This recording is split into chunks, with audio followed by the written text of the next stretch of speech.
Y recordamos ahora lo que fue otro discurso del presidente de la Nación y que seguramente ustedes recordarán. Rodeado de los jubilados, y digo rodeado porque el escenario estaba en el centro, y allí anunciaba lo que iba a ser este proyecto de reparación histórica, que todos festejábamos porque realmente prometía ser algo muy importante, sobre todo si hablamos de jubilados, de deuda que tenía que ser pagada. Pero hoy la noticia tiene que ver con cuál ha sido el porcentaje de jubilados que ha cobrado, digamos, que se ha sumado a esta reparación histórica, y si se puede calificar o no como algo favorable, es decir, si se cumplieron también los objetivos que tenía el gobierno nacional en el momento que lo promocionaba, ¿no? Sí, así es, Dani. Menos del 40% de los jubilados que estaban inmersos en este universo que iba a poder justamente incorporar a lo que es su ingreso mensual, lo que era fruto de las demandas que tenía vigentes en ese momento. Recordemos el contexto: había una cantidad de jubilados importantes que le habían hecho juicio al Estado por unos recursos que no estaban recibiendo, y en ese sentido había muchos que estaban iniciando juicios y otros que tenían elementos para hacerlo pero que no lo habían llevado a cabo. Bueno, el gobierno de esta forma, con esta reparación histórica, pretendía salir al cruce justamente de lo que era un alto número de demandas laborales. Nosotros estamos en línea justamente con una legisladora que tiene muchísimo conocimiento de esto, con la legisladora Mirta Tundis. Tundis, muy buenos días. Daniela Ballester y Julián Guarino los saludan. ¿Qué tal, Daniela? ¿Qué tal, Julián? Muy buenos días. Bueno, ¿cuál es la lectura que hace de lo que son por ahora, obviamente, resultados que seguramente dejarán mucho que desear entre los jubilados, ya que había muchísima expectativa con respecto a lo que era esta ley de reparación histórica? Al menos así, como decía recién Daniela Ballester, fue presentado, y hasta ahora al menos ha corrido un año prácticamente desde ese momento, y los resultados realmente dejan mucho que desear. Bueno, no, yo lo vengo diciendo. En realidad, cuando uno habla de reparación histórica, que yo siempre sigo insistiendo que es un reajuste administrativo a un sector de jubilados, porque si tenemos 6.700.000 y alcanzarían lo que dijo en principio el presidente a 2,5 millones, después dijeron 2 millones de jubilados, y de acuerdo al informe que planteó días pasados, semana pasada, Marcos Peña en el Congreso, que 894.000 beneficiarios, jubilados y pensionados habían cobrado esta reparación histórica, o sea, el porcentaje es mínimo, es casi un 25% de lo que ellos anunciaron, y no es una reparación para todos, es un reajuste para algún sector. Algunos, como siempre dije, y lo dije alguna vez con Víctor Hugo, vamos a tener un jubilado muy contento, una foto de un jubilado muy feliz porque recibió un aumento importante, y otro jubilado con lágrimas porque su vida nada ha cambiado. Bueno, la reparación histórica es eso. Hay gente que le fue bien, y gente que obviamente es la que no ha sido beneficiada, y muchos que siguen, la gran mayoría, el porcentaje mayor, que sigue esperando. Ayer estuve con jubilados en el Sindicato de Comercio en Pontevedra, y un jubilado dice: pero hace más de 2 meses que ya me presenté con el abogado, que ya lo acepté, que estaba en trámite judicial, renuncié a mi juicio y todavía no recibí nada. Mirta, bueno, eso es lo que sucede. Pero sí, ¿qué es lo que, Daniela, según su mirada, ¿no? Y es verdad, tenemos que ser justos, hace tiempo que usted lo viene anticipando, y bueno, adelantando que tal vez los resultados no iban a ser los que promocionaba, decía yo, o esperaba el gobierno, pero mi pregunta es, ¿qué es lo que no funcionó?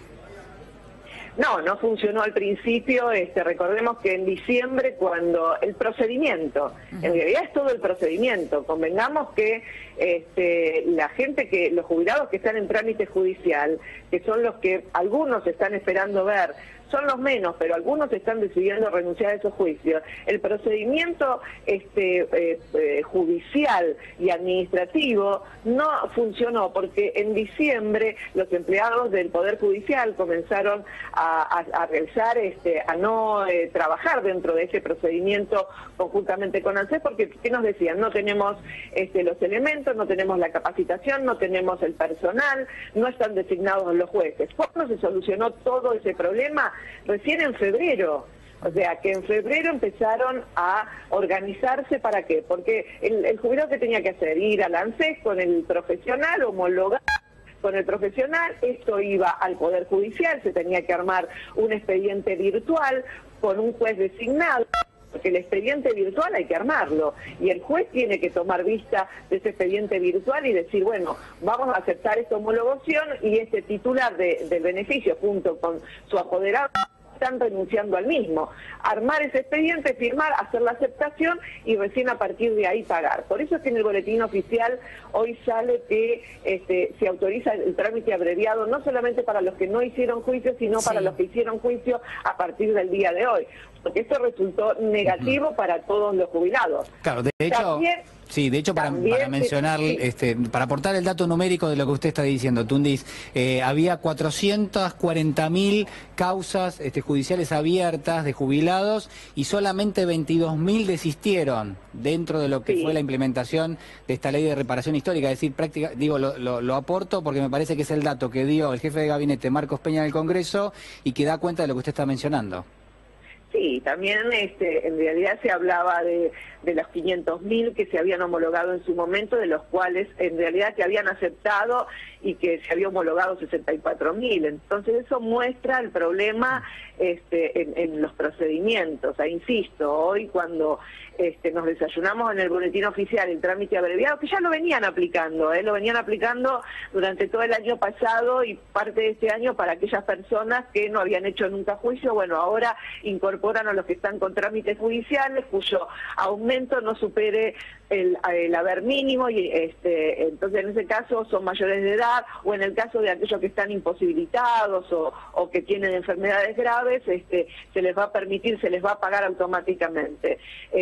Nosotros veníamos cuestionando este trámite abreviado porque no había sido publicado en ningún lado, porque digo, se contradice a lo que decía la ley, que primero homologaban, hacían la aceptación y una vez que homologaban y se aceptaba por la justicia, recién se pagaba, porque si no uno queda otra vez fuera de lo que dice la ley.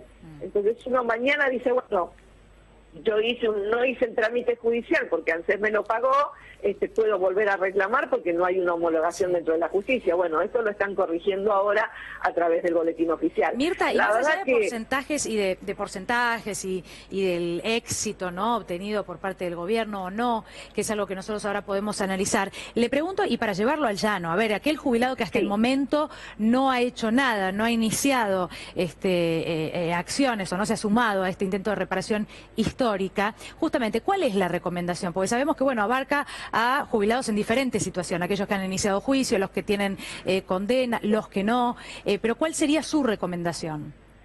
No, Daniela, es muy difícil porque acá entra a juzgar situaciones personales de los jubilados. O sea, aquel que nunca hizo juicio es el que va a aceptarlo sí o sí, porque no tiene la posibilidad de iniciar acciones judiciales ni tampoco la posibilidad de saber cuánto le correspondería por un juicio, porque lamentablemente tendría que ir a un abogado para que le haga el cálculo y comprobar, a ver si lo que le ofrece el Estado es lo mismo que si saldría por un juicio, si por un juicio ganaría más. Ese jubilado es el que lo va a aceptar sí o sí, y es entendible porque es el que nos presionaba a nosotros para que aprobemos y que acompañemos esta reforma porque era la única forma de cobrar algo. Claro. El jubilado que está en trámite judicial hoy está hablando con su profesional.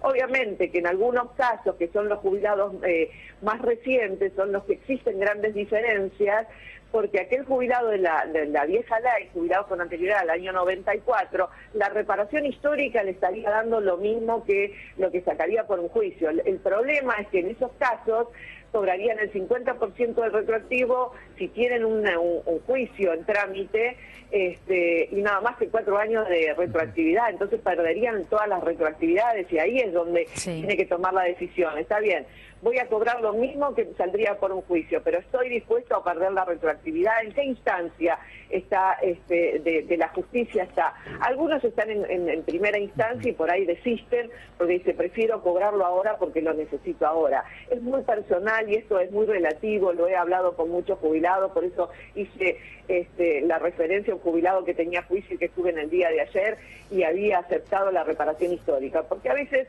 no hay modificación, va a ser el mismo haber, pierden el retroactivo y dice, bueno, yo prefiero perder en el retroactivo, pero cobrar ya me haber modificado y no esperar 4 o 5 años. Y hay otros que dicen, no, yo a esta altura de mi vida voy a seguir con el juicio porque quiero que el Estado me pague todo. Esto es lo práctico, es lo real. Quiero preguntarle cuál es su opinión con respecto a los otros jubilados, aquellos que no pueden acceder a esta ley de reparación histórica, que no tienen argumentos incluso para iniciarle un juicio al Estado, pero que cobran la mínima, que son 3,5 millones de personas en la Argentina que cobran la jubilación mínima o que tienen algún tipo de pensión. Digo, con respecto a lo que se ha discutido ya y que resulta muy polémico, que es el ajuste que han tenido muy magro en lo que son los ingresos con respecto a lo que ha sido el avance de la inflación. ¿Ustedes en algún momento habían promovido la discusión dentro del Congreso para tratar de llevar adelante un pago adicional? Digo, ¿están pensando en algo relacionado con esto? ¿Cómo evalúan lo que ha sido la política hasta ahora del Gobierno Nacional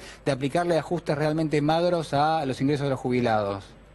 No, nosotros somos muy críticos. Yo personalmente, que soy un referente y toda mi vida trabajé para los jubilados, en realidad el proyecto es de un 15,35% que está dentro de la Comisión de Presupuesto y obviamente desde la Comisión de Presupuesto no lo quieren tratar y está desde noviembre del año pasado el proyecto. También tenemos presentado un proyecto para un aumento del haber mínimo de 9.200 pesos, porque hoy por hoy la canasta básica de un jubilado, la verdad que está por encima de los 14.000 pesos y mínimamente estamos pidiendo los 9.200 pesos, que obviamente está en la Comisión de Previsión, es uno de los proyectos próximos a tratar en la reunión de comisión. O sea, presentaciones nosotros hacemos porque es lo único, es la única herramienta que tenemos para defender el derecho de los jubilados.